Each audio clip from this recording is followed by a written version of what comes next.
guys? Dan with Maverick Methods here, and today we are going over that all-important topic of product research. How are we going to find opportunities in the market to present customers with new variations of products, and at times even new products altogether? How are we going to find these opportunities? So the first thing I want to do is change something that we're all too used to. And we're going to change this statement from product research into market research. And that's exactly what we're actually doing. We're looking into the markets. We are not looking for a product selling well on Amazon that we're going to then go source that same exact product and sell it on Amazon. That's not what we're doing. We're looking for opportunities to offer better versions of products, new and improved versions of products, and altogether new products to those markets on Amazon, to those customers on Amazon. So I'm going to do this video in a couple of different segments. And the first segment, we're going to define what exactly it is that we're doing. And we're going to do that with a more manual approach to product research. I remember not too long ago when researching for the UK marketplace, we didn't even have any software tools for doing this. And so I want to show you guys a manual approach to doing the research. And the reason I want to do that is firstly because I think it's easy to get caught up in these software solutions and get really confused by what it's presenting you with. And secondly, this is also going to give you another way to cross-check your products and find products without software tools as well. In the second segment, we're going to jump straight into using software tools and how this can expedite the process, make it far more efficient and easy to find these products. We'll also go into the settings that you should have on those software tools and how to do that. And then we're going to touch in depth on keyword research. And keyword research is not only important for your listings after you've developed your products, but is very important in the beginning stages of actually finding your products. How are customers actually searching for this product? And through that, we can also verify demand. We can say, well, we've got this many broad searches on the internet for this type of product, so that's also jiving with our high potential idea. And then we can also go further into looking at specific keywords and long tail keywords and determine what it is customers are specifically looking for.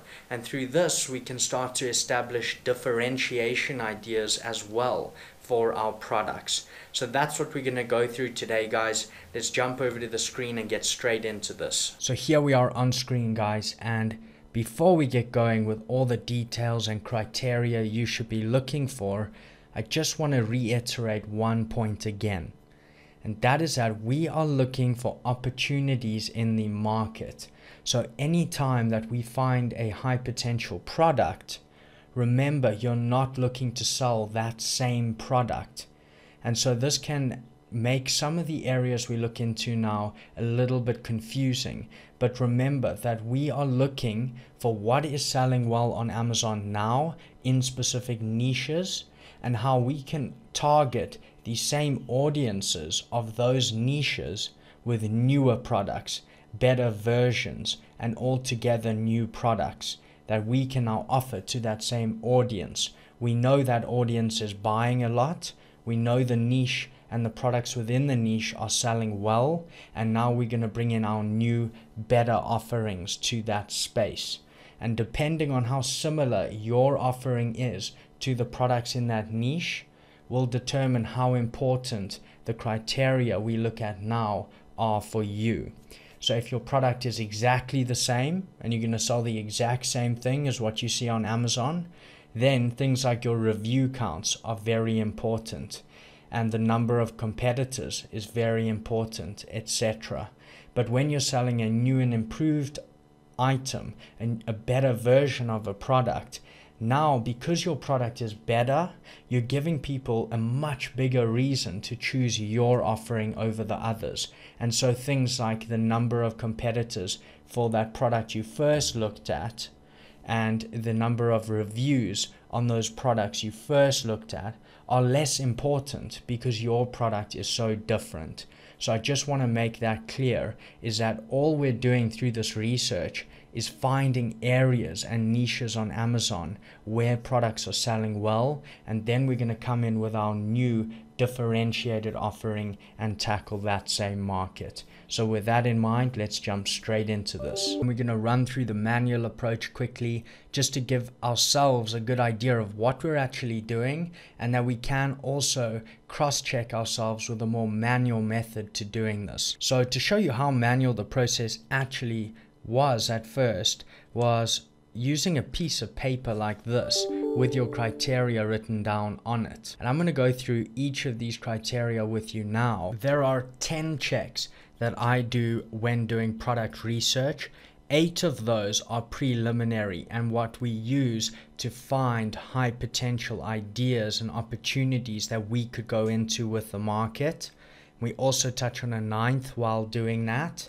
And then we have a big group of products, and we're really going to use the last 2 criteria to narrow down that amount of products to our very, very best opportunities in which we can actually come up with and create new offerings for that same area of the market. And I'm going to go through the first 4 with you now because those are applicable to any marketplace you're selling in. The first thing is that we're looking for products and markets and opportunities that have a BSR of less than 3,000. Less than 5,000 is good. Less than 3,000 is great. That means it's selling very often. The lower the BSR, the better that product is selling. So something within the top 1,000 is selling extremely well. So as a general rule, we're looking for items and opportunities with BSRs of less than 3,000. Secondly, we're looking for products that aren't only selling well, but that are also simple. And this is really important. You don't want a product that's going to break or have problems in early use and get returned. We're looking for simple products. If you're just starting out, stay away from things like electronics or things requiring a ton of certification. Stay with simple, not a lot of moving parts, etc. Number 3 is we're also looking for generic products. So we're looking for products that consumers buy for the use of that product, not so much for the brand name that's present on that product. And this is really important. Aim for those items that people buy because of the solution they provide or the problem they solve. And that's the only reason people buy them. For example, when you go buy a box of tissues, why are you going to buy that box of tissues? You just need a box of tissues. You don't really mind which brand of tissues that is. And so we're looking for generic products. You don't want to go into, for example, something like running shoes where you're going to be competing with Nike. People buy these products because of the brands on those products. Avoid those at all costs. Fourthly, is that we're looking for something that's not going to have a solid 5 or more pages of competitors. And I'll show you this. This is very applicable to the manual method of doing this, but it's also a way to cross-check what you find, even with software tools. You don't want all the pages, even after the 5th page, to just be packed with the same products.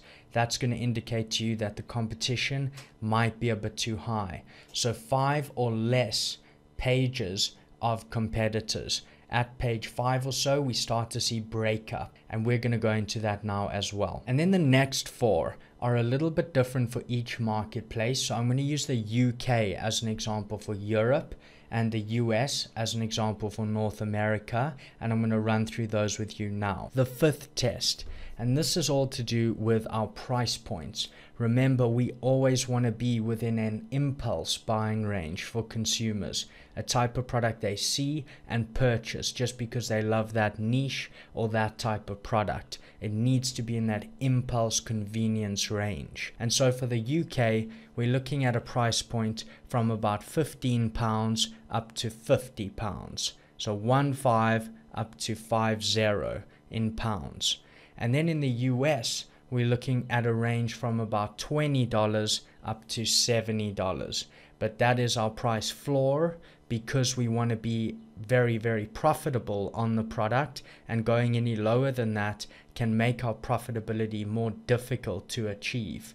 And that's why we have the price ceiling at £50 or $70, because we don't want to get outside of that impulse buying range either. We want to make this something that people impulsively buy when we present it to them. One way of always thinking about this is if you ran a Facebook ad to a targeted community of an audience looking for your exact product, would they just buy it at this price? Would it interest them and they just go for it?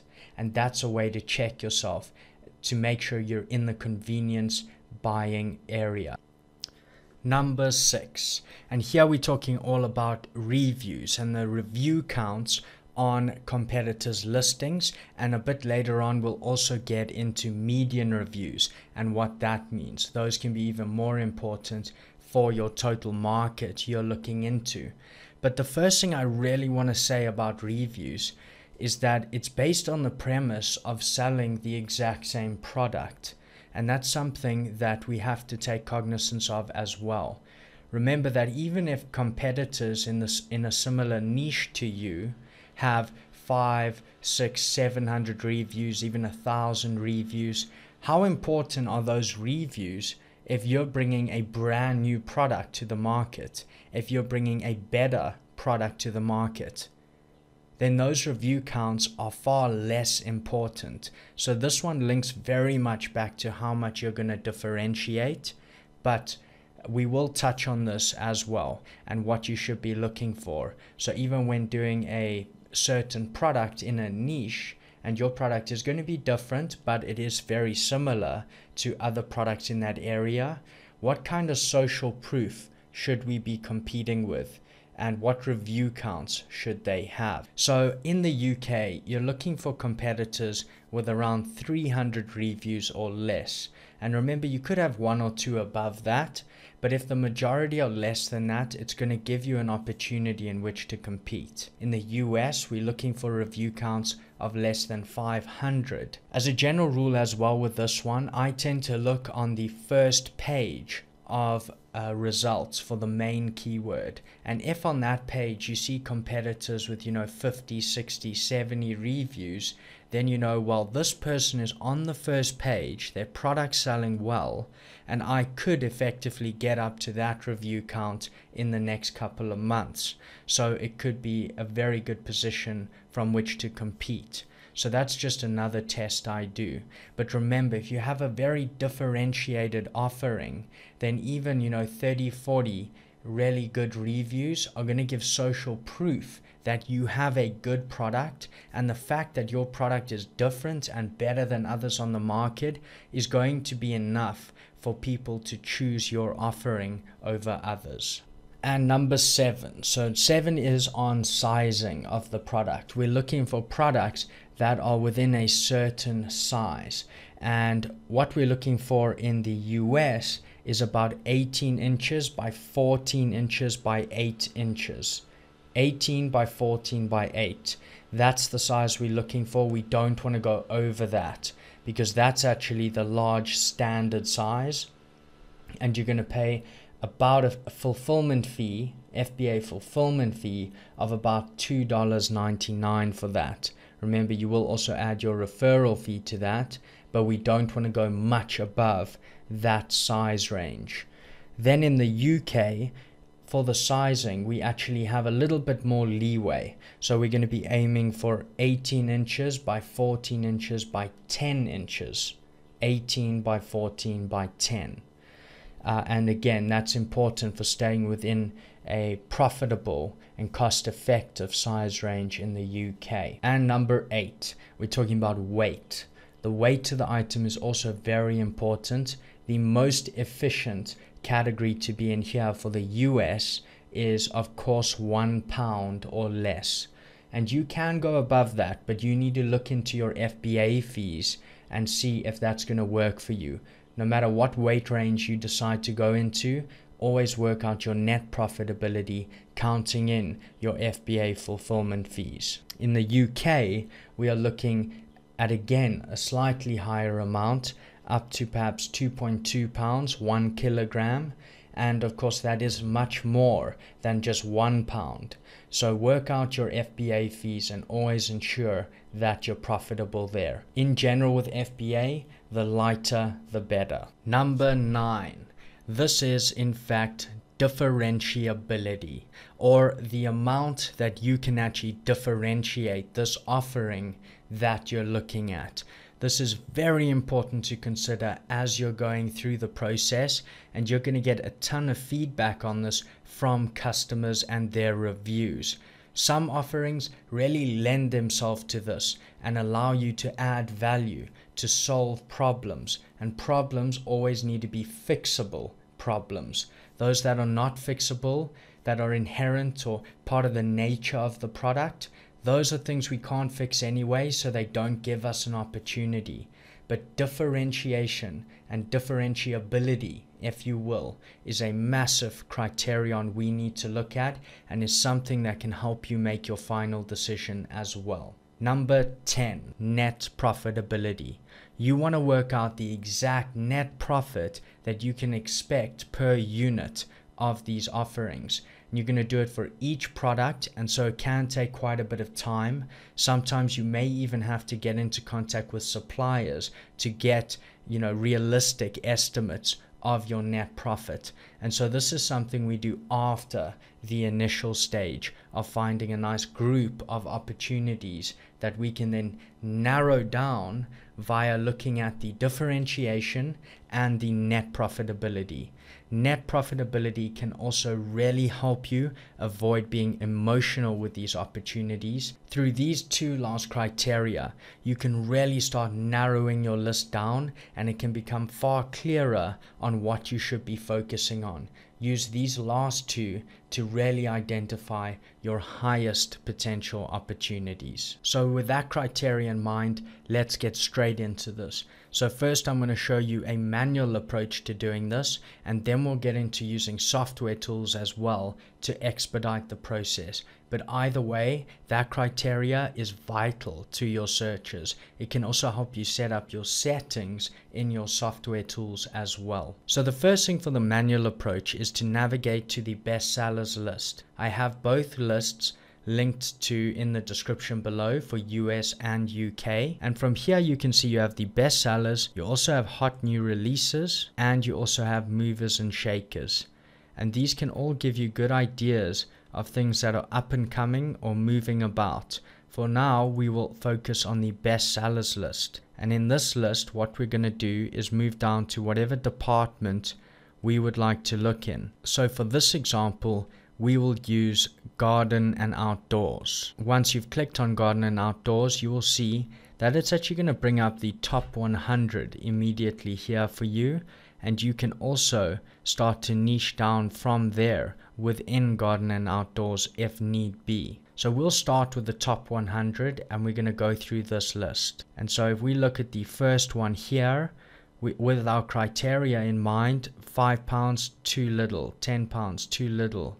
These are priced too low, so we're not even going to look at them. £18, here's something, it's firelighters, probably requires certification, probably not good for air freight, so I'm going to avoid that. All of these are quite low on price. Here's one that is £22, but it is Christmas tree storage. So this is extremely seasonal, something else we want to avoid when doing this, and actually not involved in the criteria I touched on now. We do not want to go into seasonal things, especially at the start. You could later have a strategy in which you sell certain things in season and then certain other things out of that product season, and so you balance up your year with, for example, summer and winter products. But for now we are going to avoid all seasonal items. Price too low on these. This is too large for FBA. And so what we're effectively doing is what a software tool would do for us automatically. So scrolling through the top 100, I've got to the end of this list and there was nothing of very high potential. And so what we can do now is, if we want to stay in the same category, we can start to actually niche down into something further. and we could, for example, choose, let's say, barbecue and outdoor dining. And so now we're niching down and we find the top 100 in that specific subcategory. So moving through this list, and I will pause the video every now and then just to save us time, but I wanted to touch on this type of product here. You can see it's extreme heat resistant gloves, and the reason I wouldn't sell something like this is because you need to split up your order into multiple sizes. So say you ordered let's say 600, you're going to need to do 200 small, 200 medium, 200 large. And so that can be something just to keep in mind. No luck on this category, so now we will just switch categories and look somewhere else. So now going through automotive, I found something that may be an opportunity. As you can see here, car organizers are doing very well. And we have one version over here that can be expanded and has various pockets. And we also have another simpler version down here, also selling very well. And on this page here, also in the top 100, we have these selling very, very well. And these are also car organizers, but they go on the back of the seat as opposed to sitting in the boot like the others we were looking at. And so my thinking on this is we could maybe offer some type of bundle here, as these two separate products marked up alone are selling very well, and those people looking for the boot organizers may well like these seat organizers as well. So let's look a little bit further into this one. So if we look at the first product, we are able to view the pictures and just get to know more about what this product is about and how it's selling. It's selling extremely well in the top 100, and it only has 8 customer reviews at quite a good price point as well. And remember, if we differentiate or bundle, we could increase this price point quite a lot as well. What is awesome about this type of product as well is, as you can see there, it can be folded up, meaning lower FBA fees as well, and great storage for the customer. So just start getting ideas from whatever product you're looking at, and also at the bottom of the listing you'll be able to work out what's the item weight. So you can see there we're quite heavy at 1.4 kgs, and the item size, so that is within our range for this marketplace. But 60 in automotive, doing extremely well. And then looking at these, which could also be quite a good opportunity, we can see that this is selling very well with only 39 customer reviews, and it is the #1 bestseller in car organizers as well. And how can you make this better? What else are consumers looking for? And when we start to do that type of research, then we can start to move down and actually have a look at our reviews. So if we look, for example, at 3 or 4 star reviews, these are people saying they like the product, but, and that's your cue on what you're going to do differently, how you're going to build up your product. So here you go, one problem already. So I rated this 4 stars as the design means the strap that goes around the seat protrudes and you end up sitting against it.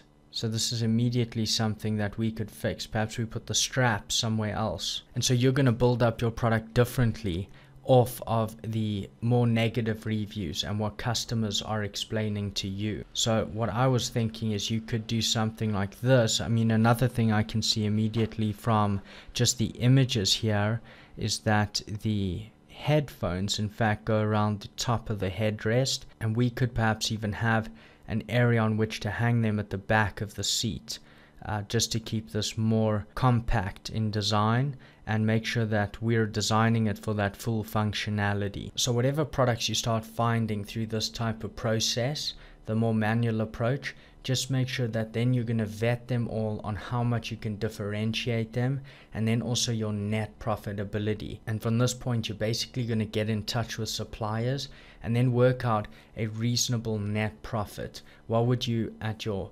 proposed sell price, be making in terms of net profit per unit you sell?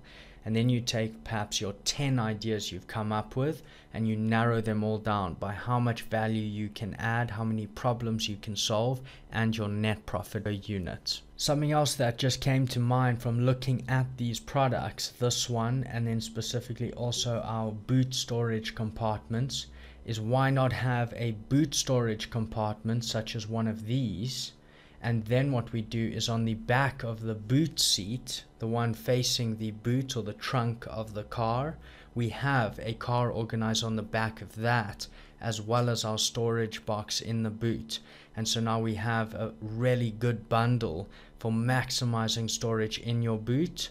And that could be an opportunity to look into. It's going to come down to what your supplier can help you with and how you can actually build this offering out. But that's something that comes to mind. So always look at your niche in total and what's selling well between all these products, because that can help you come up with your final idea of a comprehensive or cohesive whole of a new type of product that tackles the same problems that these well-selling products are tackling right now. So at this point, we're actually going to jump into looking at these products on Amazon itself on the normal page and determine a couple of things from that. So if we click on this product, for example, we can see that here it is, and we can actually pick up the main keywords. So it's going to be car organizers. So now we've got car organizers, and as you can see, actually, as we just touched on, and I haven't seen this before, but there you go, a backseat organizer that leads into the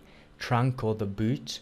And we could perhaps look at bundling something like this with something like this. And what I want to show you guys here is how this process actually morphs and changes as you go through it. So I've just been looking at these car organizers, and now on this page I find this product over here, which is actually a cup holder for the car, or it's a little compartment that fits in between the seat and the center console in a car. And this is a product that is extremely simple. It's not going to break. It's very lightweight. It's very small. This is the type of product I really look at finding, and we found it through looking at other products as well. But the key now is that we need to fix some of the problems that this product has. And as we can see, we are looking at a product at a slightly lower price range. So we need to up the price somehow with value. And secondly, problems with the product as well. So if we take a look at this, we can take a look at the 3-star reviews and determine how to fix this. You can see here the cup holders are not that deep, and they don't fit regular sizes well. They're either too big or too small. Okay, so this is a problem. Travel cups and cans have too much room to move around. So here we're starting to understand what the real problem is. Okay, and here again the same problem. So we can really start to tackle this and think of how we could make this different. Perhaps we have various rubber inserts that you can put inside it, inside the cup holder, to ensure it fits whatever size can or bottle you put in there. Perhaps we need to redesign a mold so that it's a larger cup holder or a smaller one. And we could go far further with this type of product and add different compartments. So you can see this is only 2 cup holders. Perhaps we could do a pack of 2 of these as well to up our price as well, our price point, do a larger quantity with suppliers and so get a better price per unit and develop a better design. And this is the kind of opportunity we could really look into. These products I've actually seen in real life, and they work very, very well in vehicles that have very little storage space. Looking at another solution for actually offering more value and increasing our price as well is that we can look at the frequently bought together here. And as you can see, there's actually again a seat organizer that sells very, very well with this product. And so we could think about bundling and doing some really big car organization bundle here, but staying within a median price. As you can see, when people buy these 2 together, they're looking at about £15, the bottom of our convenience price range. And so we can really start to think about what we're going to do with this product. Are we going to do a 2-pack of these so you can have one on either side of the seat? Or are we going to actually bundle it with a whole new product in the same niche? We can also see here at the bottom of the listing that this product is selling very, very well. 836 in automotive, number 3 in drink holders. So it's doing very, very well. It's very lightweight and definitely within our size range as well. So this is something we could really look into. Another thing with this product is if you did do 2, they would really collapse against each other very well with this larger part of the second one fitting into this gap.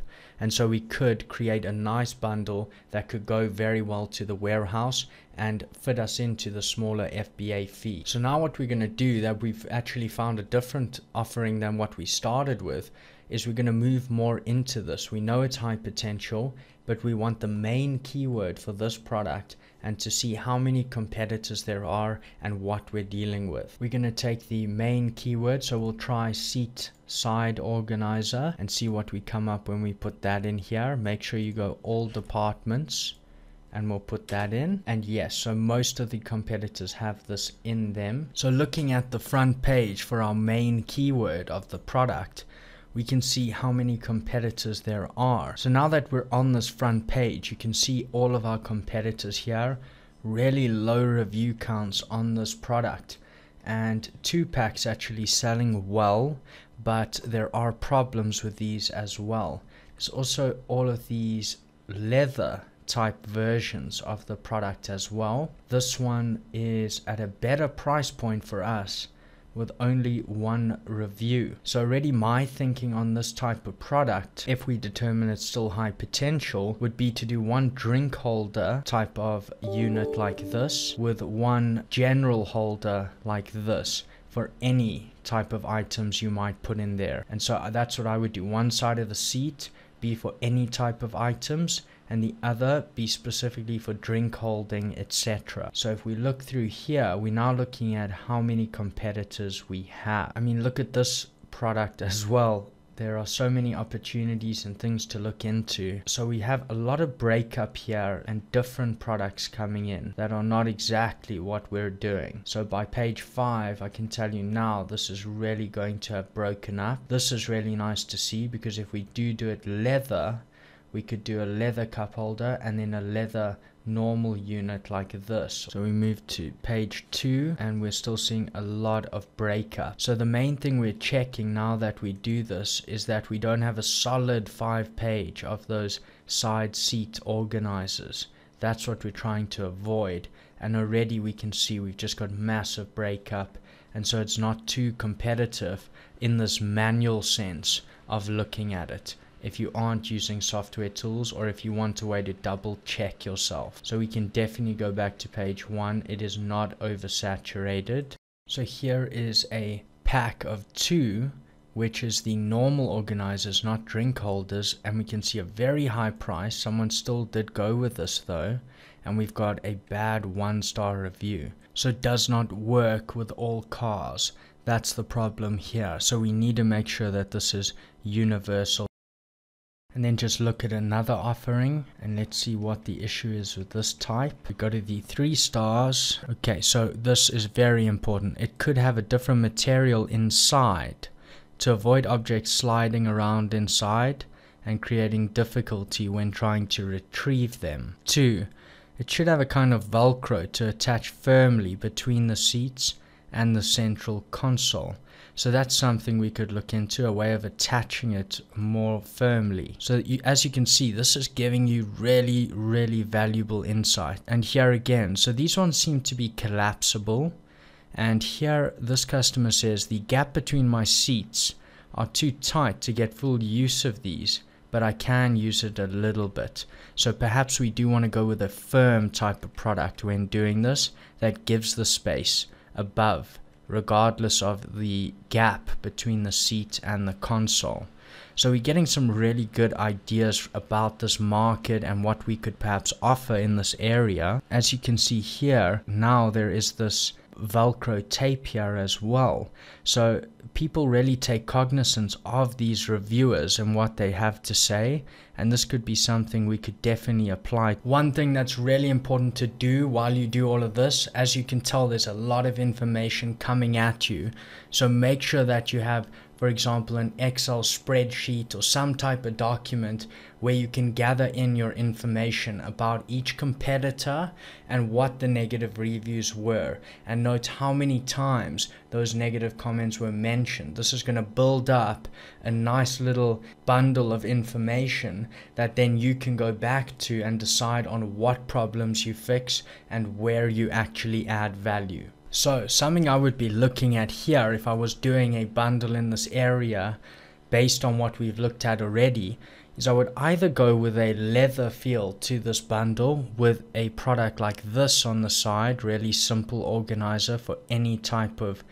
products, and then you go with a leather finish on the cup holder as well, and you have those two units packed as one for either side of the center console, one for cups and so on and one for all other items.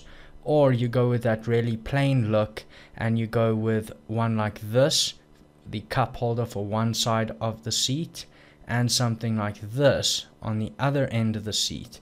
And I really like this one, to tell you the truth, because it's got this, which I think is an incredible thing as well. This solves a big problem that many of us have every day, is just general change in the car and so on, and this could be a really easy and effective, neat way of storing change, etc.